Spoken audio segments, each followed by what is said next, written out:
दोस्तों स्टडी 91 की YouTube channel में आप सभी का बहुत बहुत स्वागत है। दोस्तों आज आप सभी के समक्ष अलंकार का दूसरा पार्ट लेकर हाजिर हूं और हिंदी का 40वां सेशन आज हम लोग अटेंड करने चल रहे हैं। तो चलिए देखते हैं दोस्तों कि कितनी तैयारी आपकी हो पाई। देखिए अलंकार का इसके पहले जो मैंने सेशन दिया था उसमें आप लोगों की हालत खराब होगी। आज मैं थोड़े से आसान सवाल भी लेकर आया हूँ, लेकिन लास्ट वाले सवाल दोस्तों आपको आसान मिलेंगे, तो कुछ नंबर आप ज़्यादा पा सकते हैं आज की क्लास में। लेकिन देखिए यहाँ भी दोस्तों नए नए सवालों पर हम चर्चा करेंगे। देखिए स्टडी 91 के प्लेटफॉर्म से बहुत सारे फाउंडेशन बैच आ रहे हैं और हिस्ट्री, ज्योग्राफी, पॉलिटी, आप जिस भी विषय को जीरो लेवल से एडवांस लेवल तक पढ़ना चाहते हैं आप बिल्कुल कम प्राइस में दोस्तों इन बैच को लेकर के अपनी तैयारी कर सकते हैं। ये हमारा हेल्पलाइन नंबर, इस पर कॉल करके आप जानकारी प्राप्त कर सकते हैं। अब तो किताबें भी आ चुकी हैं, तो किताब के माध्यम से तैयारी करना और भी आसान हो चुका है। चलिए आगे बढ़ते हैं और सवालों को देखना शुरू करते हैं। पहला सवाल है आपकी स्क्रीन पर, बहुत सोच समझ के जवाब दीजिएगा।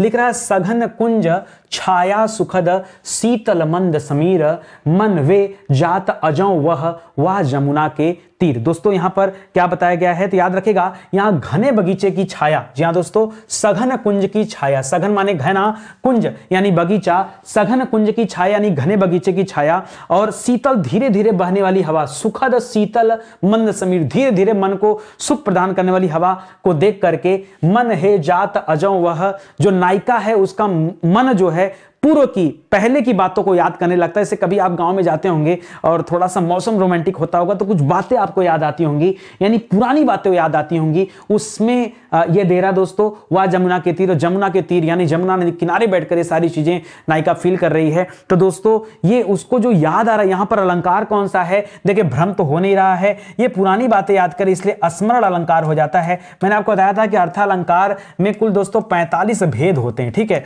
वो 45 भेद दोस्तों इसी प्रकार से आते हैं, ठीक है। तो आपने नहीं पढ़ा लेकिन जान जाइए, स्मरण अलंकार यानी जब कोई नायक नायिका अपनी पुरानी बातों को याद करता है तब वहां पर क्या आता है, स्मरण अलंकार देखने को मिलता है, ठीक है। नया है लेकिन अच्छा है। चलिए आगे बढ़ते हैं। रहीमन पानी राखिए बिन पानी सब सून। दोस्तों इसमें कौन सा अलंकार है, बच्चा बच्चा जानता है दोस्तों कि यहां पर रहीम दास जी ने पानी के अलग अलग दोस्तों अर्थ बताए हैं, क्योंकि जब कभी अलग अलग अर्थ होते हैं ना तो वहीं पर कौन सा अलंकार होता है, श्लेष अलंकार होता है। क्यों, क्योंकि श्लेष का अर्थ ही क्या होता है दोस्तों, चिपका हुआ। श्लेष का अर्थ क्या होता है दोस्तों, चिपका हुआ, यानी जहां पर एक ही शब्द में कई सारे अर्थ चिपके हों। उसी तरह से यहां पर पानी का अर्थ क्या दोस्तों, याद रखिएगा पानी का अर्थ कांति भी है। कांति दोस्तों किसे कहा जाता है, कांति का तात्पर्य चमक से। किससे दोस्तों, कांति का तात्पर्य किससे दोस्तों, चमक से है।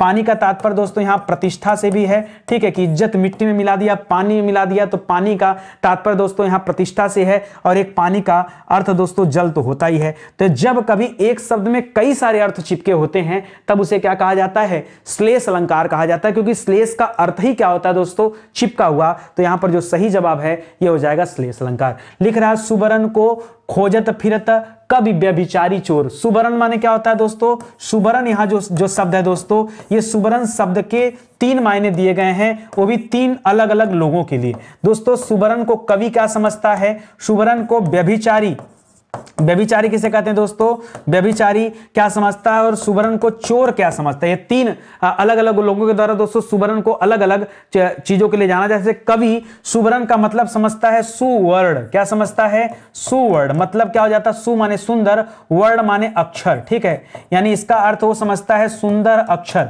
ठीक है। उसी तरह से जो व्यभिचारी व्यक्ति है, कवि तो समझ लिया कि सुवर्ण माने क्या होता है, सुंदर अक्षर की बात कर रही है, लेकिन अगर हम व्यभिचारियों से पूछें तो व्यभिचारी किसे कहा जाता है, ऐसा पुरुष जो हमेशा महिलाओं के बारे में सोचे, जो महिला प्रेमी होता है। तो याद रखेगा वो सुवर्ण का मतलब क्या हो जाता है, समझता है, वो सुवर्ण का मतलब समझता है सुंदर स्त्री से। किससे समझता है, सुंदर स्त्री से समझता है। उसी तरह अगर चोर से पूछा जाए सुवर्ण का अर्थ, तो चोर क्या समझता है, सुवर्ण, यानी सुवर्ण को सोना समझता है। सुवर्ण को क्या समझता है दोस्तों, सोना समझता है। तो यहां भी तो मतलब वही है कि एक ही शब्द में कई सारे अर्थ चिपके हैं, और जहां कई अर्थ चिपके होते हैं वहां उत्तर क्या होता है, श्लेष अलंकार आपका जवाब होता है। ये आप ध्यान रखिएगा, बहुत कठिन नहीं दोस्तों, आज काफी आसान सवाल आए हैं जहां से आप देख करके अपना उत्तर बता सकते हैं। एक सवाल दे रहा दोस्तों, जहां उपमेय में उपमान की समानता की संभावना व्यक्त की जाए, वहां पर दोस्तों कौन सा अलंकार था। मैंने आपको बताया था कहीं भी संभावना की बात आएगी तो अपने आप उत्तर हमेशा याद रखेगा उत्पन्न उत्प्रेक्षा अलंकार हो जाएगा। क्या हो जाएगा दोस्तों? उत्प्रेक्षा। कभी भी उपमेय में उपमान की संभावना व्यक्त की जाए, आंख मूंद करके क्या कर लीजिएगा दोस्तों? उत्प्रेक्षा अलंकार कर लीजिएगा। ये आप ध्यान रखेंगे, ऑटोमेटिक आपका उत्तर क्या हो जाएगा? सही हो जाएगा। उत्प्रेक्षा आपका बिल्कुल सही जवाब है। लिख रहा साधारणतः यमक का ठीक उल्टा, यमक का ठीक उल्टा अलंकार कौन सा होता है? देखिए यमक में क्या होता है दोस्तों? तो यमक अलंकार में एक ही शब्द के दो अलग अलग अर्थ होते हैं। कनक कनकता सोगुनी मादकता अधिकाय, जो खाए बहुराए जग जो पाए बहुराए। कनक शब्द उसके दो अर्थ अलग अलग अर्थ है, जहां एक शब्द के दो अलग अलग अर्थ, दो अलग अलग अर्थ हो, अलग अलग अर्थ हो, उसे क्या कहते हैं दोस्तों? उसे कहा जाता है यमक अलंकार। और यमक का ठीक उल्टा कर देंगे तो आप पहुंच जाएंगे कहां पर दोस्तों? याद रखेगा, लाटा अनुप्रास में आ जाएंगे। कहां पर आ जाएंगे दोस्तों? लाटा। साधारणतः यमक का ठीक उल्टा दोस्तों कौन सा अलंकार होता है? ध्यान दीजिएगा दोस्तों, लाटा अनुप्रास होता है। लाटा अनुप्रास। अब कहेंगे सर यहां लाटा और इसमें समझ नहीं पा रहे हैं। देखिए होता क्या है, अगर यमक की बात करते हैं, जैसे हमने ले लिया एग्जांपल समझिए, जैसे हमने ले लिया कनक कनकता सोगुनी। अब हम पढ़ते हैं एक कनक को भैया धतूरा कहा जाता है और एक कनक को सोना कहा जाता है। ठीक है, यही तो पढ़ते हैं। यानी यहां शब्द का एक निश्चित अर्थ होता है, लेकिन दोनों एक ही शब्द के दो अलग अलग अर्थ होते हैं। ठीक है, शब्दों की आवृत्ति होती जरूर है, लेकिन उसके अर्थ अलग अलग हो जाते हैं। लेकिन यहां पर जब आप लाटा अनुप्रास में आते हैं तो अर्थ के साथ साथ शब्द भी बदल जाते हैं। ठीक है, जैसे आगे आएगा एग्जांपल अभी लाटा अनुप्रास का, तो आपको मैं दिखाऊंगा। जैसे एक अच्छा दे दूं, पूत कपूत तो क्यों धन संचय, पूत सपूत तो क्यों धन संचय। काफी कुछ मैच कर रहा है, लेकिन उसमें अर्थ नहीं बदलता है, उसमें अर्थ नहीं बदलता। जैसे यहां कनक कनक का अलग मीनिंग हो गया ना, लाटानुप्रास में अर्थ नहीं बदलता, अर्थ एक ही रहता है। जैसे पूत कपूत, अगर पुत्र कुपुत्र है तो किसके लिए पैसा जुटा रहे हो, और पुत्र अगर सुपुत्र है तो खुद कमा लेगा, तब किसके लिए पैसा जुटा रहे हो? तो एक ही अर्थ है, इनको समझिएगा। लाटानुप्रास इसका ठीक क्या होता है? उल्टा होता है। यहां पर ऑप्शन नंबर 3 दोस्तों इस सवाल का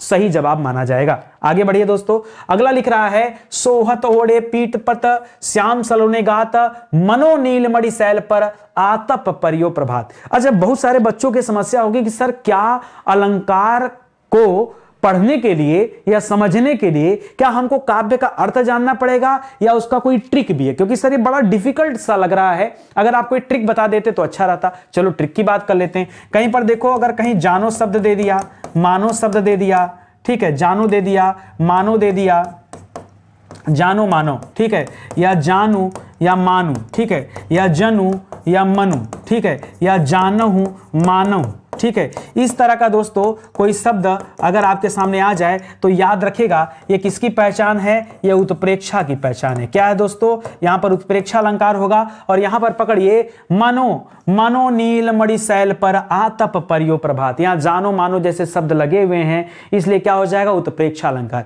सर केवल इसी में होता है कि और भी होता है? देखो, जब वर्ड की आवृत्ति हो जाए, जब वर्ड की क्या आ जाए दोस्तों? आवृत्ति हो जाए, तो वहां अनुप्रास हो जाता है। ये तो पहचान ही लोगे। उपमा में क्या होता है? याद रखेगा, सासी से। यहां दोस्तों तुलना करने के लिए सासी से का एग्जांपल लिया जाता है, तो याद रखेगा। और रूपक में सर, रूपक में तारीफ वाले शब्द मिलेंगे। ठीक है, तारीफ वाले, जैसे नील कमल, ठीक है, या चरण कमल बंदव हर राई, भगवान का चरण ही कमल रूपी चरण मान लिया गया, तो याद रखेगा तारीफ हुआ ना। कमल चरण हो सकता है क्या? नहीं, ठीक है, लेकिन माना गया तो रूपक अलंकार हो जाएगा। फिलहाल आइए देखते हैं, उत्प्रेक्षा इस सवाल का सही जवाब हो जाएगा। फूले कास सकल मही छाई, जनु बरसा ऋतु प्रकट बुढ़ाई। जनु शब्द आ गया। अब जैसे जनु देखा, तुरंत आंख मूंद करके मारो उत्प्रेक्षा अलंकार दौड़ा करके। ठीक है, सही हो जाएगा उत्तर। घबराओ मत, जो बताया जा रहा है सही है। अगर आप स्पीड में चलना चाह रहे हैं तो गुप्ता जी आपको स्पीड में भी लेके चलने को तैयार हैं। ठीक है, चलिए आगे बढ़िए। निम्नांकित पंक्तियों में अलंकार बताइए। उस काल मारे क्रोध के तन कांपने उसका लगा, मानो हवा के वेग से सोता हुआ सागर जगा। सर फिर से मानो आ गया, मार दें, बड़ी इच्छा कर रही, मार लो, लो कर लो, यही करना चाहते। अरे घबराइए मत, बिल्कुल सही दिशा में आप चल रहे हैं। और इस तरह के गद्यांश मैंने आपको भरपूर पढ़ाया, जबरदस्त तरीके से पढ़ाया है, याद रखिएगा। ठीक है, आइए देखिए। मां के सूची उपकारों का जीवन में अंत नहीं है। मां के सूची उपकारों का जीवन में अंत नहीं है। निस्वार्थ साधना पथ पर मां जैसा कोई संत नहीं है। ठीक है, उपरोक्त काव्य पंक्तियों में मुख्य रूप से कौन सा अलंकार लक्षित हो रहा है? देखिए, विभावना क्या होता है दोस्तों? जहां कारण बिना कार्य, कारण बिना कार्य संभव हो, ठीक है, वहां क्या होता है, विभावना होता है। जैसे आपको एग्जांपल दिया था पिछली क्लास में, बिनु पद चलाए सुने बिनु काना, बिना पैर के चलना, बिना कान के सुनना कारण नहीं है लेकिन फिर भी कार्य हो रहा है, वहां होता है। विशेषोक्ति दोस्तों जवाब नहीं होगा, क्यों? विशेषोक्ति जहां विशेष बातें की जाए वहां होता है। यहां होता है दोस्तों प्रतीप अलंकार। क्या हो जाएगा? प्रतीप अलंकार। प्रतीप अलंकार की खासियत है दोस्तों, प्रतीप अलंकार की जो बड़ी खासियत है सुनिए, सूच के उपकारों का जीवन में अंत नहीं, निस्वार्थ साधना पर मां जैसा कोई संत नहीं।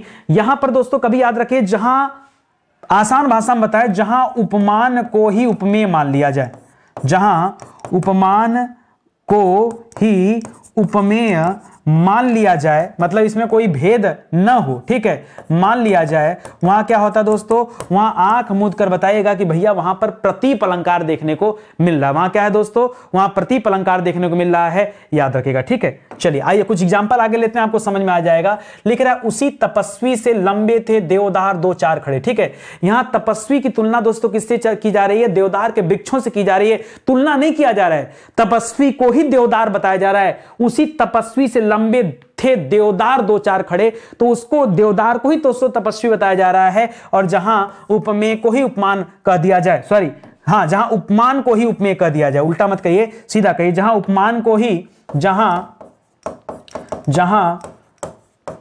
उपमान को ही उपमेय कहा जाए, वहां पर दोस्तों अलंकार कौन सा होता है? ध्यान दीजिएगा, वहां प्रतीप अलंकार आएगा, इस बात का ध्यान रखेंगे। आगे बढ़िए, लिख रहा, उतरी नहाए जमुन जल जो शरीर सम श्याम सर सम मिला। मारे उपमा अलंकार क्या? जी बिल्कुल कर लीजिए, उपमा अलंकार हो जाएगा दोस्तों। उतरी नहाए जमुन जल जो शरीर सम श्याम, यहां पे क्या हो जाएगा, याद रखेगा, उपमा अलंकार आप कर सकते हैं, ठीक है, जो शरीर सम श्याम। चलिए आगे बढ़ते हैं दोस्तों। नहीं, एक चीज और दोस्तों यहां कर सकते हैं, देखिए कई बार क्या होता है, एक एक काव्य की लाइनों में कई सारे अर्थ होते हैं, छिपे हुए अर्थ होते हैं, ठीक है। अब यहां बताऊं मैं आपको, उतरी नहाए जमुन जल जो शरीर सम श्याम, ठीक है, यहां उपमा भी ऑप्शन में दे दिया और प्रतीप भी ऑप्शन में दे दिया, तो उपमा प्रतीप दोस्तों दोनों सही हो सकते हैं, ठीक है। यहां पर ए और बी दोनों सही हो सकता है। क्यों? क्योंकि दोस्तों इस सम को देख करके बच्चे ने क्या कर लिया, उपमा कर लिया, क्योंकि सा सी से या सम समान जब आ जाता है दोस्तों तो वहां उपमा अलंकार हो जाता है। या दूसरा तरीका ले लिया कि यहां पर दोस्तों अभी हमने बताया कि जहां उपमेय को ही उपमान मान लिया जाए वहां भी ऐसा हो जाता है। तो दोस्तों उतरी नहाए जमुन जल, जब जमुना के जल में उतर कर नहाने गए, जो शरीर सम श्याम, श्याम का शरीर भी काला था, उसी से पूरा जमुना काली हो गई, ठीक है। तो दोस्तों यहां क्या हो गया, उपमान को ही उपमेय कर दिया गया और वो भेद नहीं हो पा रहा है, इसीलिए ये कर सकते हैं। तरणी तनुजा, देखिए तरणी का मतलब क्या होता है दोस्तों, तरणी कहा जाता है सूर्य को, बहुत ध्यान से समझिएगा, तरणी किसको कहा जाता है, सूर्य को। लेकिन एक दूसरा सवाल मैं आपसे पूछ दूं कि तरणी तनुजा किसे कहा जाता है, तरणी तनुजा, तब आप क्या बताएंगे, तरणी तनुजा कहा जाता है यमुना को। किसे कहा जाता है, यमुना को। कैसे? तरणी कहा जाता है सूर्य को, तनुजा कहा जाता है बेटी को, और यमुना की बेटी कौन है दोस्तों, सॉरी सूर्य की बेटी कौन है, तो यमुना है। तो तरण तनुजा लिखा रहा है तो यमुना मान लीजिए। लिख रहा है तरण तनुजा नीर सोहत श्याम शरीर सम। अब बताइए दोस्तों इसमें कौन सा अलंकार है? अब जब ये दे दिया तो यहां भी दोस्तों प्रतीप अलंकार है, क्योंकि वैसा ही जवाब यहां भी आ रहा है, क्योंकि उपमान को ही उपमेय माना जा रहा है। जहां पर उपमान के वर्णन के माध्यम से उपमेय का वर्णन हो, यही तो क्या कहलाता है। अच्छा, जहां उपमान के वर्णन के माध्यम से उपमेय का वर्णन हो, वहां पर दोस्तों कौन सा अलंकार हो जाता है, तो यहां पर दोस्तों अन्योक्ति अलंकार होता है, ठीक है। देखिए वर्णन होना और एक समान हो जाना, दोनों में अंतर है। जहां उपमान को ही उपमेय कहा जाए वहां पर क्या हो जाता है, वहां पर आपका जो भी पीछे पढ़े थे प्रतीप अलंकार वो हो जाएगा। और जहां पर उपमान के माध्यम से उपमेय का वर्णन किया जाए वहां पर दोस्तों अन्योक्ति अलंकार होता है। एक मैंने आपको पढ़ाया था अत्युक्ति अलंकार के बारे में, ठीक है। अत्युक्ति अलंकार देखिए दोनों अलग अलग होते हैं, अन्योक्ति अलग है और अत्युक्ति अलंकार अलग होता है। अत्युक्ति में आपको बताया था कि जहां पर असंभव की सीमा तक, असंभव की सीमा तक क्या किया जाए दोस्तों, सीमा तक जो है बात बढ़ा चढ़ाकर कही जाए, असंभव की सीमा तक, वहां अत्युक्ति अलंकार होता है। और जहां संभव की सीमा तक कहा जाता है उसे अतिशयोक्ति अलंकार कहते हैं। फिलहाल इस सवाल का सही जवाब क्या होगा, अन्योक्ति अलंकार होगा, यानी वर्णन करने की सिर्फ बात कही है, तो याद रखेंगे, ठीक है। चलिए आगे बढ़ते हैं। लिख रहा है काव्य में जहां प्रशंसा के द्वारा निंदा, किसी की तारीफ किया जा रहा है दोस्तों, प्रशंसा के द्वारा उसकी निंदा किया जा रहा है, या निंदा के द्वारा उसकी प्रशंसा किया जा रहा है, वहां कौन सा अलंकार होता है? सर पहले एग्जांपल दीजिए। गंगा क्यों टेढ़ी चलती हो, गंगा क्यों टेढ़ी चलती हो, गंगा क्यों टेढ़ी चलती हो। अब ऐसे किसी कहा जाएगा तुम क्यों टेढ़े चलते हो, गुस्सा नहीं आएगा। तो गंगा क्यों टेढ़ी चलती हो, दुष्टों का शिव कर देती हो, शिव कर देती हो, मतलब दुष्टों का क्या कर देती हो, समाप्त कर देती हो। ठीक है, अब यहां तारीफ कर दिया गया। तो जहां दोस्तों या तो निंदा के माध्यम से प्रशंसा किया जाए या प्रशंसा के माध्यम से निंदा किया जाए, वहां पर क्या होता है, वहां पर व्याज स्तुति अलंकार पाया जाता है। क्या होता है, व्याज स्तुति अलंकार, यानी ऑप्शन नंबर 2 इस सवाल का सही जवाब है। लिख रहा उपमेय, उपमान, साधारण धर्म और वाचक शब्द, ये दोस्तों किस अलंकार के अंतर्गत आते हैं। ठीक है, देखिए अलंकार के जो 4 अंग हैं, ठीक है, वो मुख्य करके ही दोस्तों 4 अंग हैं। और दोस्तों जब कहीं पर उपमा अलंकार आपको पढ़ने की आवश्यकता होती है तो वहां दोस्तों आपको उपमेय की जरूरत पड़ती है, उपमान की जरूरत पड़ती है, वाचक की जरूरत पड़ती है, साधारण धर्म की जरूरत पड़ती है। याद रखेगा ये उपमा अलंकार के दोस्तों आवश्यक अंग माने जाते हैं। उपमा, रूपक, उत्प्रेक्षा, ये किस अलंकार के दोस्तों भेद हैं। याद रखेगा अर्थालंकार के भेद हैं। किसके भेद हैं दोस्तों, ये अर्थालंकार के भेद हैं। लिख रहा है शब्दालंकार के भेद, अनुप्रास, यमक और कौन सा है दोस्तों, अनुप्रास। अब देखिए यहां बहुत सारे बच्चे कंफ्यूज होते हैं कि बताइए शब्दालंकार का अगर आप भेद कर रहे हो तब आप इसका कौन कौन सा भेद मानोगे। अरे भैया शब्दालंकार में अनुप्रास आता है, यमक आता है और कौन आता है, और आता है श्लेष अलंकार, जिसमें अर्थ क्या होता है, चिपका होता है। याद रखेगा श्लेष। बाकी रूपक की बात करें तो रूपक भी दोस्तों अर्थालंकार में आता है, अर्थालंकार में आता है। ठीक है, उत्प्रेक्षा भी किस में आता है, ये भी अर्थालंकार में आता है। ठीक है, और भ्रांतिमान भी दोस्तों अर्थालंकार में। ठीक है, अर्थालंकार में। तो इन चीजों को आप ध्यान दीजिएगा। यहां श्लेष अलंकार दोस्तों आपका जवाब होगा। जहां किसी उक्ति मतलब कथन, जहां किसी कथन में वक्ता के अभिप्राय से दूसरे अर्थ की कल्पना की जाए, मतलब कहा कुछ और जाए और समझा कुछ और जाए दोस्तों, तब क्या हो जाएगी, अरे तो वक्रोक्ति हो गया। क्या हो गया, वक्रोक्ति। वक्रोक्ति में क्या होता है, कहा कुछ और जाएगा और समझा कुछ और जाएगा। यही तो वक्रोक्ति की पहचान है, यही वक्रोक्ति की पहचान है। तो इसे भी दोस्तों आप याद रखेंगे। अगला लिख रहा है जहां किसी बात को प्रत्यक्ष न कहकर अप्रत्यक्ष रूप से कहते हैं, डायरेक्ट न कहकर दोस्तों उसे इनडायरेक्टली कहते हैं दोस्तों, वहां कौन सा अलंकार होता है, अरे वही भैया वो। अब देखिए अब क्या हो जाएगा दोस्तों, ये अन्योक्ति अलंकार होगा। देखिए बात को समझिए, यहां आप पढ़े वक्रोक्ति। वक्रोक्ति में क्या होता है दोस्तों, समझिएगा, जब कहा कुछ और जाए समझा कुछ और जाए तब वक्रोक्ति। और अन्योक्ति में क्या हो जाता है, प्रत्यक्ष ना कर अप्रत्यक्ष रूप से कहा जा रहा है। या फिर जो अभी आपने पीछे पढ़ा था कि उपमेय के माध्यम से उपमान के माध्यम से उपमेय का वर्णन किया जा रहा है, वहां पर दोस्तों अन्योक्ति अलंकार देखने को मिलता है। लिख रहा है जब किसी की अत्यंत प्रशंसा के लिए कोई बात बहुत बढ़ा चढ़ाकर किया जाए, ठीक है, प्रशंसा के लिए बहुत बढ़ा चढ़ाकर कहा जाए, अथवा लोक सीमा का उल्लंघन करके कहा जाए। ठीक है, लोक सीमा का उल्लंघन करके कहा जाए, तब क्या हो जाता दोस्तों, याद रखेगा अतिशयोक्ति अलंकार। बहुत बढ़ा चढ़ाकर कह दिया, अतिशयोक्ति अलंकार। जहां जड़ता पर चेतना का आरोप हो, अर्थात जड़ प्राकृतिक उपादानों पर मानवीय क्रिया और भावनाओं का आरोप लगता है, वहां कौन सा अलंकार हो जाता दोस्तों, तो जब कभी जड़ता पर चेतनता का आरोप हो जाए तो आंख मूंद कर दोस्तों आपको जवाब क्या देना है, मानवीकरण अलंकार। याद रखेगा जब क्या हो जाए दोस्तों, निर्जीव वस्तुओं में सजीव का भेद पाया जाए, जब कभी निर्जीव चीजों को सजीव के तरीके से प्रेजेंट किया जाए, ठीक है, तब क्या हो जाता है, वहां मानवीकरण अलंकार हो जाता है। लिख रहा आचार्य भरत ने कितने अलंकारों का उल्लेख किया। जिस तरह से भरत मुनि ने दोस्तों, अगर हम रस की बात करते हैं तो हम पढ़ते रस में दोस्तों भरत मुनि के अनुसार रसों की संख्या कितनी, 8 है। उसी तरह से भरत मुनि के अनुसार अलंकार की संख्या कितनी है, वो रस का ठीक आधा दोस्तों। रसों की संख्या तो 8 थी और अलंकारों की संख्या भरत मुनि ने कितना माना, सिर्फ 4 माना है। अब बहुत सारे बच्चों के दिमाग में आ रहा है सर कौन कौन सा, तो याद रखेगा उपमा अलंकार को माना है, रूपक अलंकार को माना है, यमक अलंकार को माना है और दीपक अलंकार को माना है। ठीक है, दीपक अलंकार दोस्तों भरत मुनि अनुसार सिर्फ और सिर्फ कितने अलंकार माने गए, सिर्फ 4 भेद अलंकार के माने गए हैं। तो याद रखेगा ऑप्शन नंबर 2 आपका सही जवाब हो जाएगा, क्योंकि उनके अनुसार तो भेद 4 होते हैं। कौन कौन सा होता है वो भी दे दिया।